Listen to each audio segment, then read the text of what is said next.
At the outset, let me wish you all season's greetings and also wish you a brighter New Year 2023. I'm happy that the organizers have taken this core competency framework as a topic for this webinar. And as you all know, all of us in social work and also sociology, since I am also managing sociology and social work here at Christ University, I'm aware about the two disciplines and the implications and importance of the two disciplines, and also the need for theory and practice. And today, we are here to reflect on the social work practice, some of the challenges that we face in social work. So as you all know, three pillars of higher education are teaching learning process, research, and service. When we talk about professional social work, we have to reflect on social work education and how this social work education today, all these social work colleges are focusing on developing professionals in social work. If you go back to 1936, India was very fortunate to have a very good beginning in professional social work under the leadership of Sir Clifford Mansart, the founder director of the first Tata School of Social Sciences, today we call TIS. So this visionary personally enunciates that professional training in social work stands for soundness of essential principles of education, for flexibility of methods, and for working relationship with the whole professionals in the field that will give both perspective and depth to its educational programs. Now today, we have to reflect on the education part as well as the practice part in the context of national education policy, which is very important. But I feel even today, the thoughts of Professor Clifford is still important and valid. Social work institutions in our country that must maintain a high academic standard, which is eminently, when we look at practical and application-based, best of modern social thought to the solution of present-day social problems. I remember at this occasion, Alvin Toffler, the famous American futurist, he said, the illiterate of 21st century will not be those who cannot read and write, but those who cannot learn, unlearn, and relearn. For us, all social workers, it's very important for us to learn and unlearn. Sometimes the whole practices that we followed in the past, maybe we need to reflect in the context of today's challenges. Many methods are valid, many methods are useful, but we need to make use of it in today's context, which is very important. And if in that context, we need to understand about social work professional practice. And social work as a profession over the years gained recognition for its value of addressing complex issues. As you all say, this is a problem-solving profession. We study the issues and we bring solution to the issues and problems. And also, reimagining our professional programs, we have to reimagine today in the context of outcome-based patterns to meet all the demands, including the industry, society, and all the demands. We also need to be clear about and sharpen in our articulation. The last 2 days, you have been listening to many speakers. You have better idea now about professional social work and the practice. But we need to sharpen our thoughts and articulate the roles and responsibilities and the skills and perspectives which bring to organizations, and also in the multidisciplinary context. Now, that is why I mentioned in the beginning about NEP, National Education Policy, which talks about multidisciplinarity. It will be a challenge for social workers, how we look at, especially in our education. Practice, of course, we work with all sections in the society. But outcome-based pattern and focus is very important, and a lot of work to be done for social work in social work education institutions.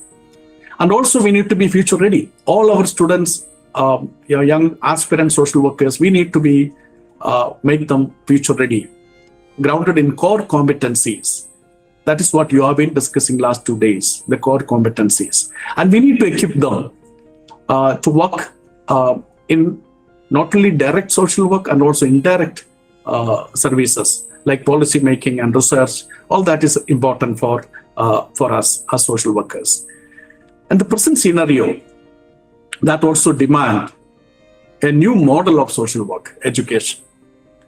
All of us are proud about our social work education and the practices that we follow, and also the structure.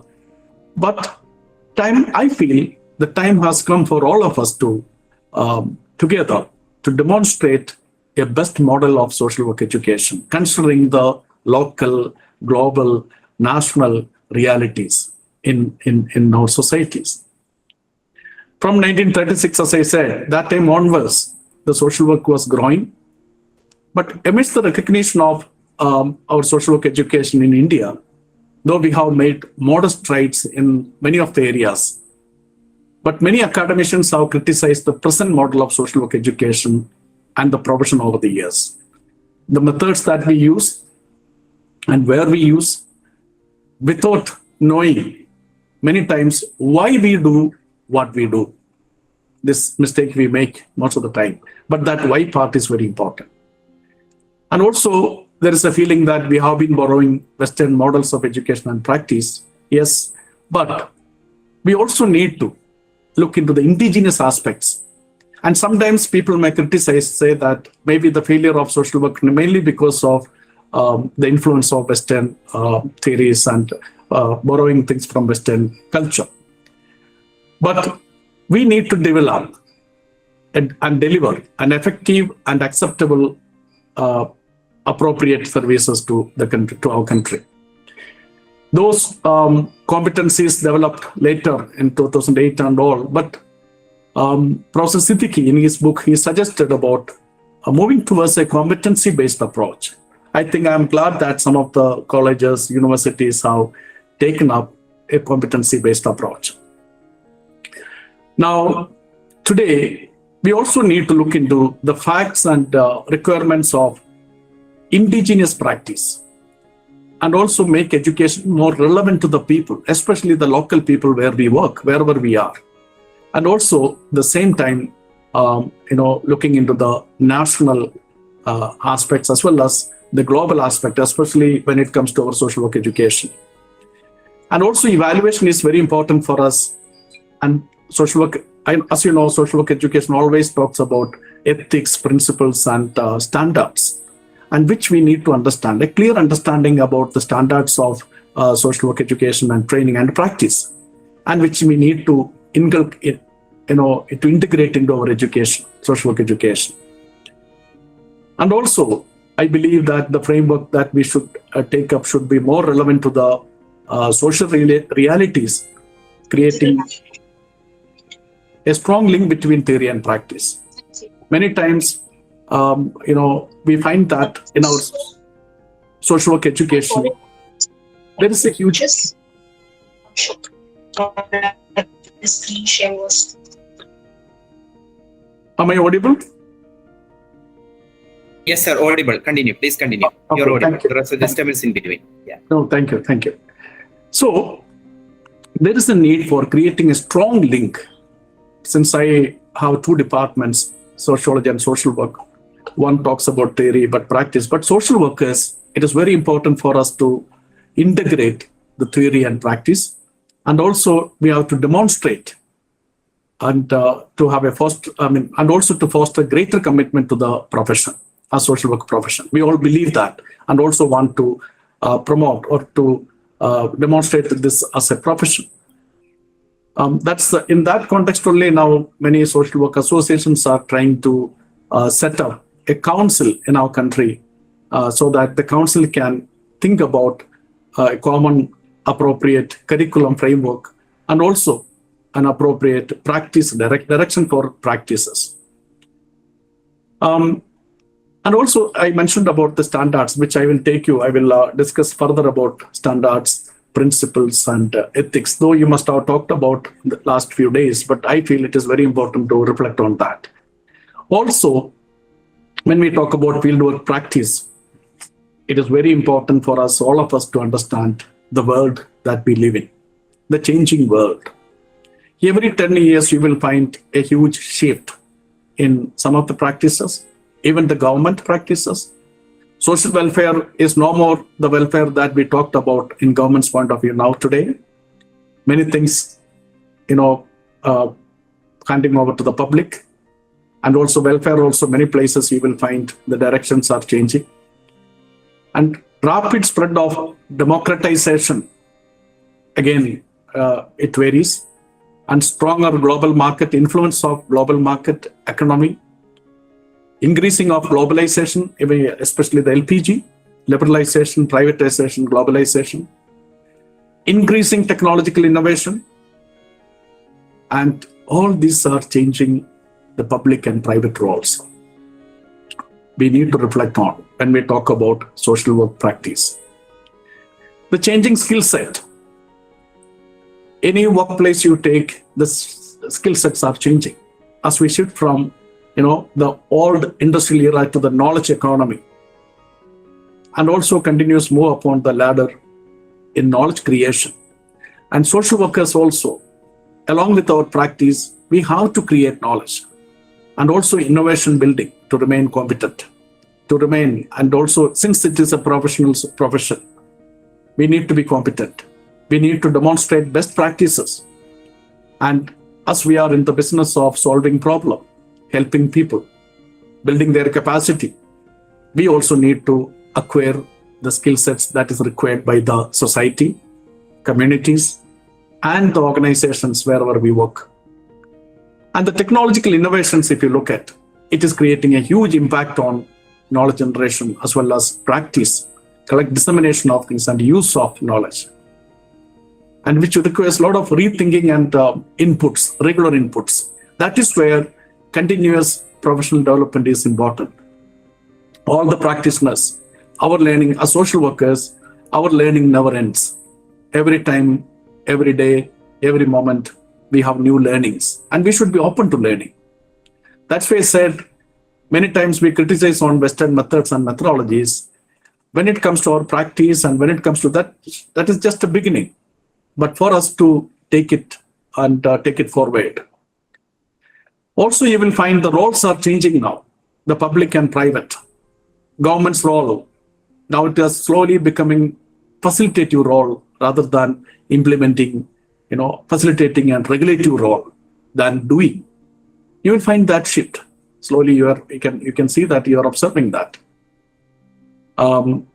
Earlier, we used to have a central board of social work, social welfare, and all, which had a direct influence on social work, when it comes to projects and programs.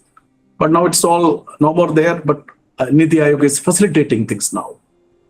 So we also need to understand things and understand about government's role and the private and public involvement. We need to understand. This also, force the stakeholders.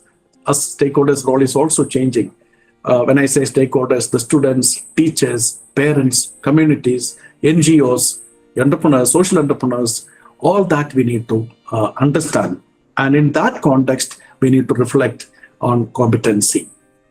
And also the changing perspective. As some of you who must be doing research in social work, you know that 1900 onwards, as of today, what are the changes happened? 1990, more of humanitarian and charity approach we had.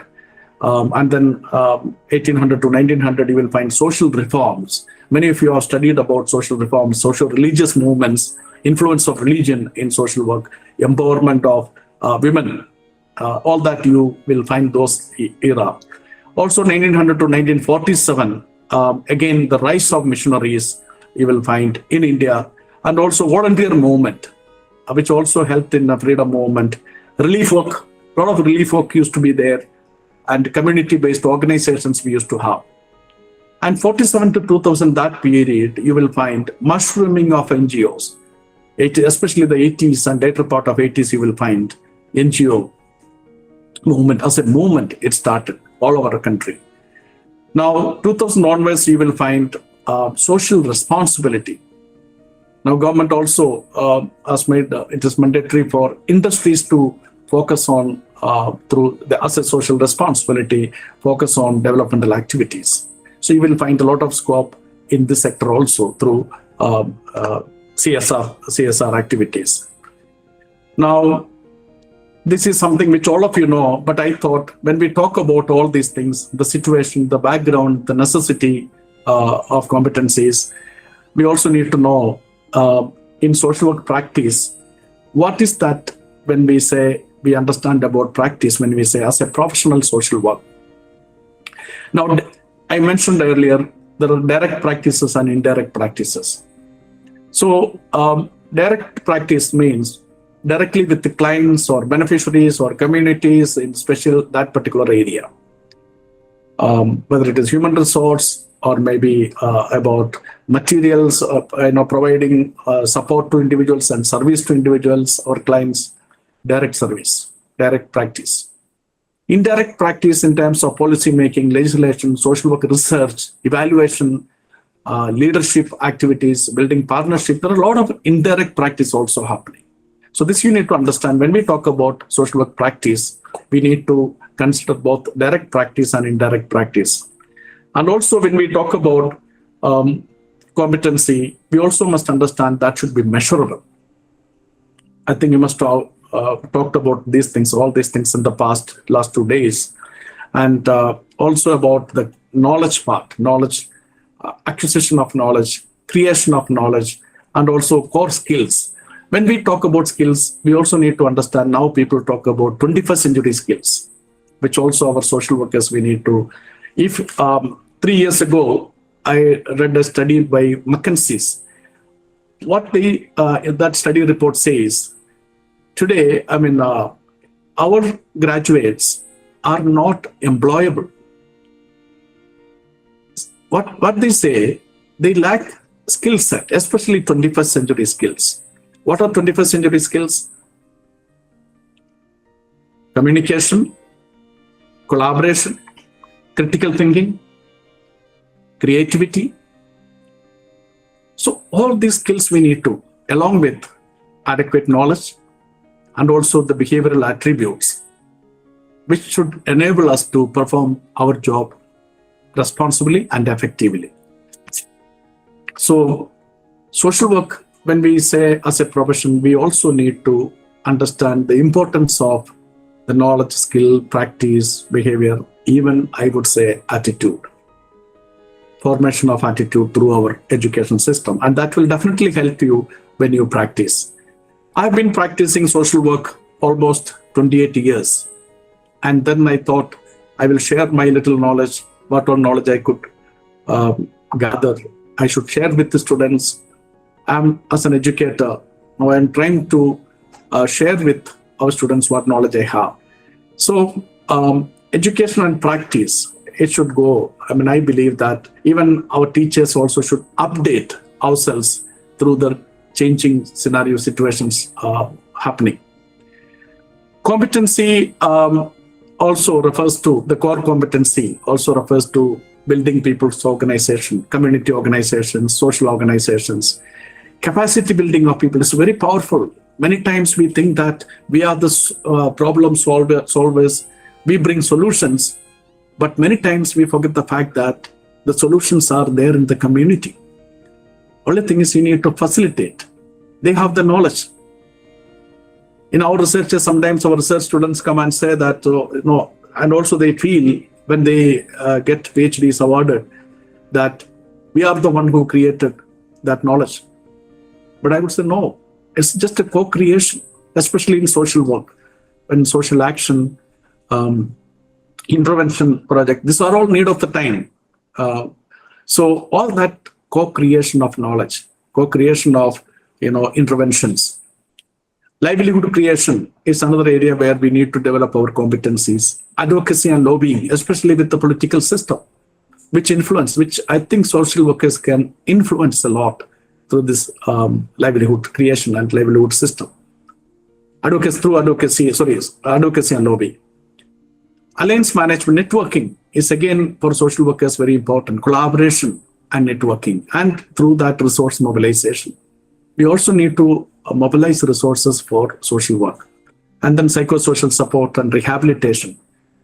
Then project management skills, competencies should be there. Documentation and research competencies. So these are the competencies, these 9 competencies all of you are aware about. I won't talk much about this, but I thought I'll just show you this, which influence our social work practice very much, even education and practice. We have to demonstrate an ethical and professional behavior, which I think all of you learn, and through your internship during your education, you must be doing that. And this is visible in our practice. When we are in the field, we are in an organization working for the people, we will demonstrate this. They can understand from this. And also diversity and difference in practice. We have to accept the diversity.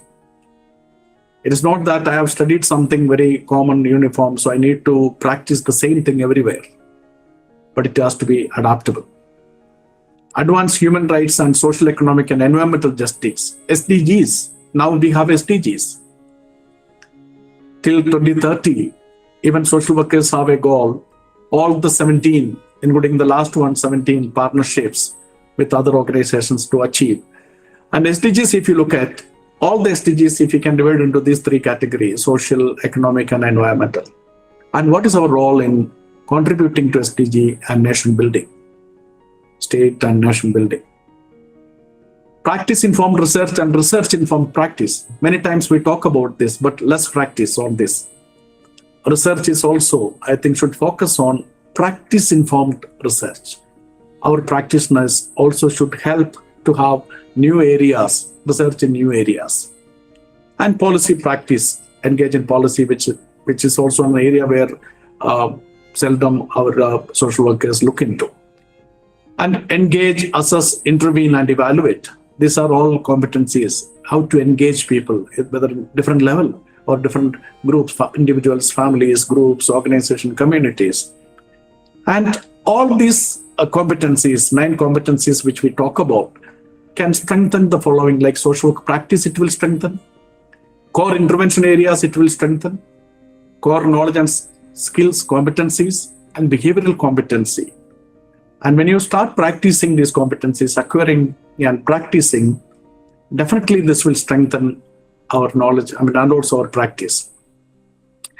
I thought when we talk about social worker practice and also competencies and reflect on it, some reflection regarding the approaches. Some of you maybe you are aware about the social work approaches, but I think a quick glance on some of these approaches will definitely help you. What do you mean by approach? Is this means of reaching something, access to something? The method used in dealing with or accomplishing a logical approach to the problem is an approach. Steps taken in setting about a task or problem, it's all our approaches. For example, now in LFA, logical framework, it's an approach also. Logical, LFA we say, most of you practice it as practitioners, logical framework approach. Now, some of the approaches which I thought of mentioning here, which is important for our practitioners, participatory approach. We always, most of the time we talk about participatory. We need to reflect this also. How far we are allowing people to participate. Of course, many of you must be doing that, but still we need to reflect on when we talk about participation of stakeholders and also equitable and active involvement of stakeholders in project planning, stage 2, execution, and evaluation, and finally demonstration, and celebrating the success of the project. In all these stages, we need to have stakeholders' involvement. Formulation to implementation stage, and monitoring, evaluation, and celebrating the success. So it should be more of an equitable developmental process so that people feel ownership on this. Sustainable livelihood approach, SLA, is again a way to improve understanding of the livelihood of the poor people, understanding their livelihood, and then bringing interventions to improve opportunities, maybe through natural resources, technologies, skills, knowledge, capacity, or maybe a lot of resources must be existing there. But how do we make it sustainable? And that is another approach which we should think. ABC, we call it ABCD, asset-based community development. Who are those who are practicing community development? Asset-based. We also now have something called, you are aware about it, appreciative inquiry. PRA and all we used to do. But now we talk about appreciative inquiry. AI, social workers are practicing. Similarly, asset-based development, based on the principles of appreciating and mobilizing individual and community talent, rather than just focusing on problems alone. Sometimes what happens, earlier we used to practice this, need-based approach, problem-based approach. Now this is also showing result, appreciating what is good at. I remember Vijay Govindaraj's book, reading a book by Dr. Vijay Govindaraj, who talks about three-box solution, which I was so impressed by that book, and I also started practicing it, which maybe you can also read that book, three-box solution. The first box, what you are doing good, what you are good at. As a social worker, when you practice, you put all that into one box, what you are good at. The box 2, which you need to selectively abandon certain practices, certain thoughts, certain your baggages into that. Maybe as Alvin Toffler said, unlearning. Those you need to unlearn, you need to put into that box. And the third box, that you create yourself. Bernard Shaw said, life is not about finding yourself. Life is more about creating yourself. So as social workers, when we are in the business of helping people to help themselves, we also need to create ourselves. Learn and unlearn and relearn. So start appreciating things, and through that, you can get into things. Capacity building, this is another approach which is working very well in social work practice. Even grassroots processes with the community, grassroots actions with the communities, organizing with the communities, planning together, build, empower them, and you will find miracles there in villages or communities or whichever organizations you are working. Even in medical and psychiatry setup, building capacities, to cope with situation and systems, which will also create employment and economic opportunities. Social action approach, which you are aware about it, especially states like Kerala and all, this approach is very strong, a social action approach. Interdisciplinary approach, you also have to collaborate with other disciplines, other agencies, other NGOs. Right-based approach, again, states like Kerala, this is very common, popular. Right-based approach to development that brings to human rights as a frame of reference, human development. Human development through human rights, which focus on equality, non-discrimination, participation, inclusion, empowerment, all that beautiful words. But when it is come to practice, we need to sincerely reflect how justifiable all these things to the practice that we do. Community organization approach, which is a quite old approach which we do. As we believe in communities and we work with communities, this approach, community organization, is very strong. Self-help approach, this has, for the last 10-15 years, it has come up very well, self-help approach. Especially in Kerala state, this has happened. Many of these neighborhood communities, and so many such systems have come up where people can, will, and should collaborate to solve community problem. It has come up very well, and which has also a promise to solution to many issues and problems now in our society. Advocacy approach, which is slightly weak as we are concerned, but again, this can work, especially with the political system, involving the leaders and political leaders, how to influence them, and building partnership with, like-minded organizations, mobilizing community, capacity building, working with the mass media. We'll also quickly look into, let me know when I need to stop. Dr. Anil? Yeah. Yes, sir, definitely. I think we are 11:40. Our time is till 12 o'clock. I think we can go on to 10 more minutes. After we can give some time for Q&A. Sure. Then you can conclude the session. Is that okay with you, sir? Yeah, that sounds good. I am fine with that. So unless, provided our audience are having that listening capacity, I am fine. Yeah. So when we talk about some of the social work principles, we need to understand what do we mean by principle in social work. It is a law or rule that has to be, or usually to be followed in practice, which is an accepted professed rule of action or conduct. That is what principle in our social work. To do that, we also need identify the gap.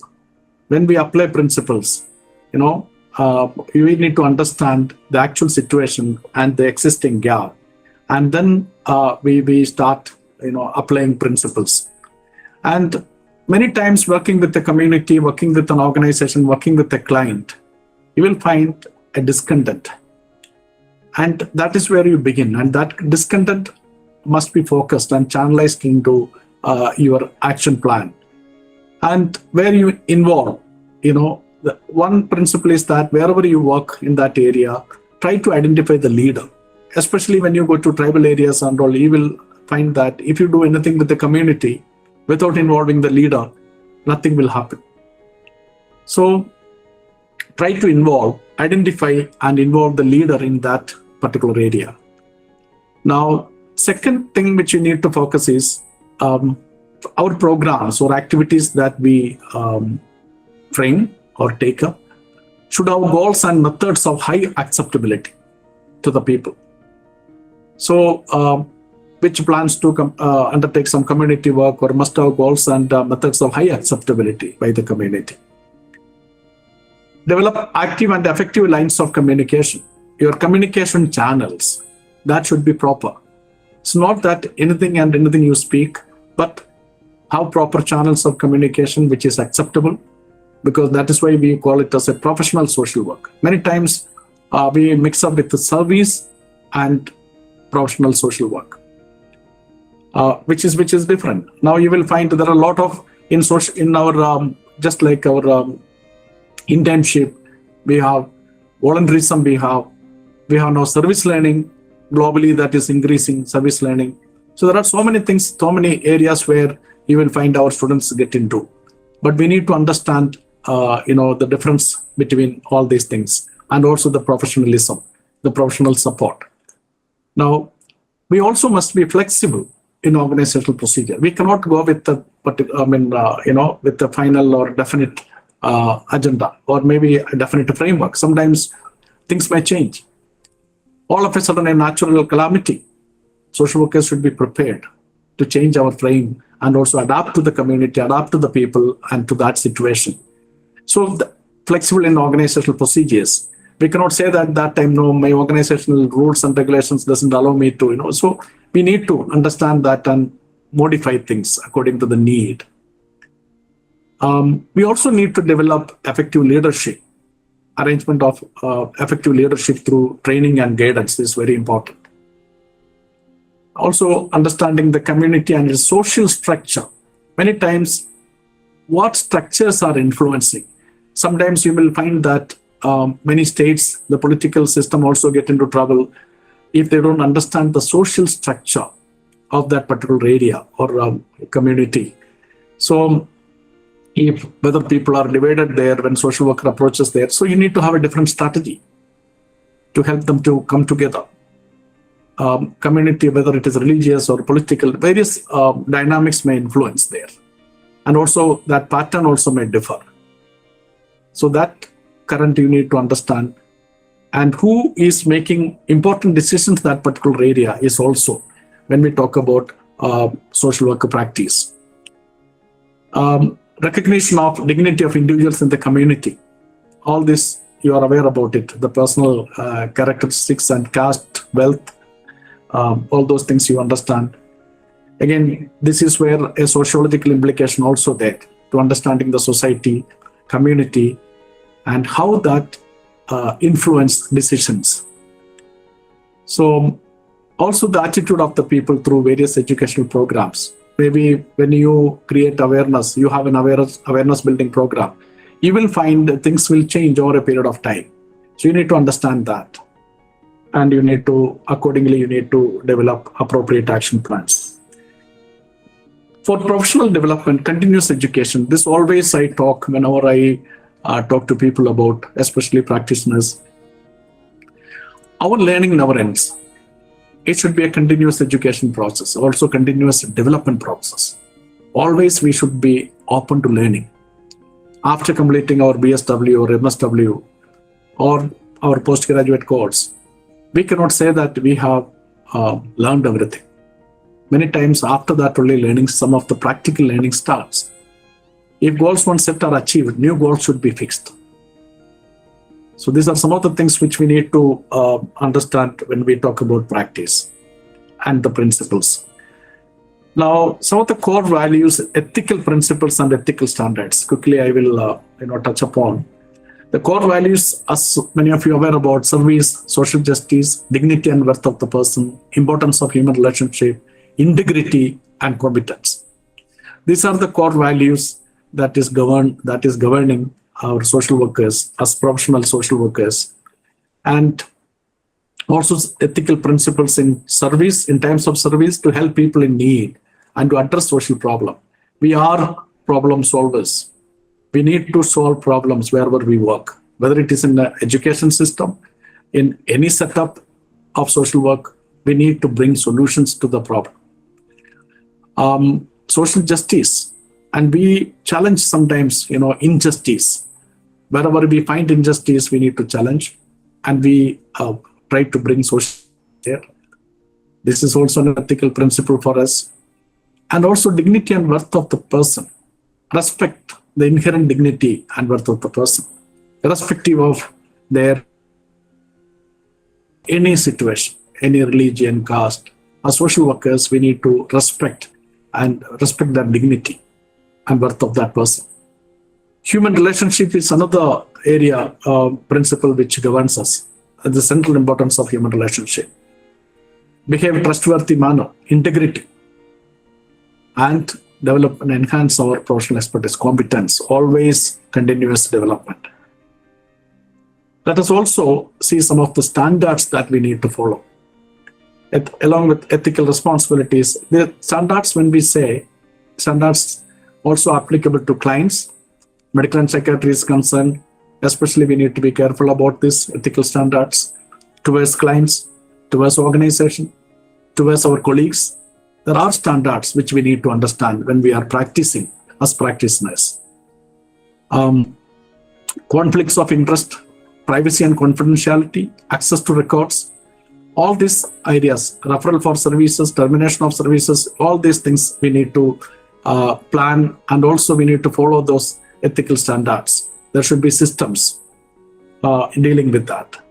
While working with in field, our colleagues, respect colleagues, maintain confidentiality. If I am working with a client or a particular project, confidentiality is very important. Even not with my colleagues, I cannot share. Interdisciplinary collaboration, disputes involving colleagues, all that, because how public view as social workers is important. Consultation, sexual relationships, sexual harassment, impairment of colleagues, incompetence of colleagues. Sometimes all these things we might talk. We are not, it's not appropriate for a professional social worker to talk about that in public, and also unethical conduct of colleagues. In various practice settings, we need to have some standards of supervision and consultation. What standard we maintain? Education and training. What is our standard? Performance evaluation. Maybe client transfer, billing, and all those administration, sometimes hospital management. Some of these areas are applicable. Commitment to employer, same time commitment to the patient or employee. As a professional, what competence I am achieving, acquiring? Discrimination in terms of what is the standards for discrimination when it comes to impairment, misrepresentation, solicitation, acknowledging credits, and all these things. Now, we also have an ethical responsibility to the profession that we have. Integrity to the profession and evaluation research. Always we need to update, evaluate, and improve. And also to the society. The first part is with the profession as a social work profession, then to the society, the welfare of the people, participation, public participation, addressing emergencies, social and political action. So both to the profession and to the society we have a responsibility. So before I conclude, let me also 3 areas: strategic focus approach. Let me explain you this. We need to put social work practice in the center, and we need to ensure participation, engagement, and empowerment of the people. Also, we need to have linkages with community, NGO, government, like-minded industry, because CSR is also coming up, industry areas. Strategic focus. It should be strategically, we need to have focus as practitioners. We need to reflect on, as of now, how far or how we have taken up, or do we have any strategies to work with them. Also, we have to put value-based knowledge, value-based attitude. That is what we cash, which I have put in the middle. Value-based skill, value-based habit, and through collaboration, networking, quality programs, and strategy. These 3 areas will definitely help, and then develop accordingly. Develop practice systems accordingly. And this is the 3rd diagram, which focus on strategic processes. Vijay Govindara's book I mentioned to you. This also influenced in this diagram. Discovery to create and deliver and evaluate. So discover and then dream, design, create. So in project management, the social workers, when we plan, we also need to have the positive core of BCASH we need to keep. Value-based knowledge we need to apply. Value-based attitude should be there. Positive attitude. Skills and habits. Based on that, this is one model of strategic process, where that 3 box also we can bring here. Our what we are doing good at, discover, then selectively abandon what is not required, then create the future. So way forward for us. I think I will finish in 2 minutes time.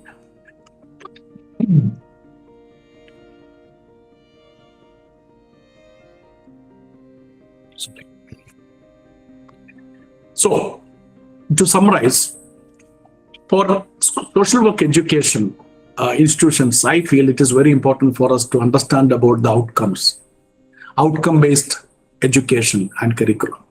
What is that for BSW, 3 years or 4 years of, now it's going to be, many places going to be 4 years of education brings out.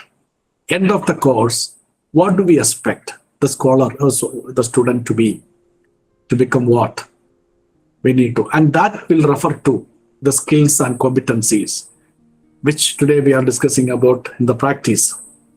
And those students, when they come to practice, definitely, they will have a better framework to work on, because already in education itself, you are looking into the gap and the skill gap.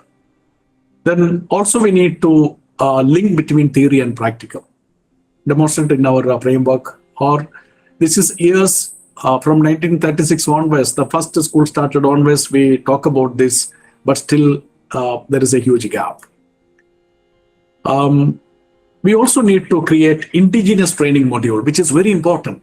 Now, if you look at more than 500 plus colleges we have in our country, because I was also part of the national framework group, when we reviewed this, we realized many of these social work colleges, schools, they are mainly in cities or peripherals or urban, semi-urban areas. Around 60 to 65%, maybe close to 70% may come. The population, they live in tribal, rural, semi-urban, semi-rural, all those areas. And many parts of our country you will find indigenous groups. And then how do we cater them? And what are the materials we develop for them? Especially in relation to core competencies, we need to reflect on this. And also the assessment and evaluation tools of our programs. And do we have any mandatory training? So we should focus on that, skill training. Our social work institutions should have. And to develop core competency in our practice, we also need to understand the value base of the profession, all of us, as I already explained to you all, and its ethical standards and the principles, as well as relevant regulations and regulatory mechanism, laws that may impact our practice at these three levels. We always talk about micro, meso, and macro level. And also social workers need to understand the framework of ethical decision making and how to apply those principles into critical thinking. And those frameworks in context of practice, research, and policy. Practice, research, and policy. We need to recognize personal values and the distinction between personal and professional values. With that, let me conclude. Thank you all. Thank you very much.